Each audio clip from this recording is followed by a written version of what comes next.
ഈ ശ്രീധരൻ പറയുകയുണ്ടായി, അവിടെ ഒരു പുതിയ ഡാം അല്ല അത് വേണ്ടത്, അതായത് തമിഴ്നാട്ടിന് വെള്ളം അങ്ങോട്ടേക്ക് കൊണ്ടുപോകണമെങ്കിൽ തുരങ്ക വഴി കൊണ്ടുപോകാം. അങ്ങനെ അപ്പോൾ അത് എത്രത്തോളം നല്ലതാണ്, അതിനെക്കുറിച്ച് എന്താണ് പറയുന്നത്? അല്ല, അത്തരം നിർദ്ദേശങ്ങൾ നമ്മൾ തള്ളിക്കളയേണ്ടതില്ല. കാരണം ശാസ്ത്രീയമായി പഠനം നടത്തിയിട്ട് ഉണ്ടാകുന്ന ഇത്തരം അഭിപ്രായ പ്രകടനങ്ങളെ നമ്മളൊന്ന് പഠനവിധേയമാക്കണം.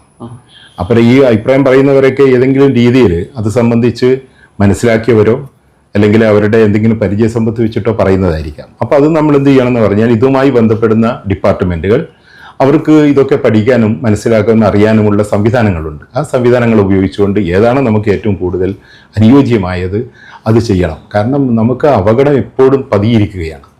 ഇപ്പോൾ ഓരോ വർഷവും നമുക്കിങ്ങനെ പ്രളയങ്ങളും ഇതുപോലെയുള്ള ഉരുൾപൊട്ടലുകളും പ്രശ്നങ്ങളും വന്നുകൊണ്ടേയിരിക്കുന്നു.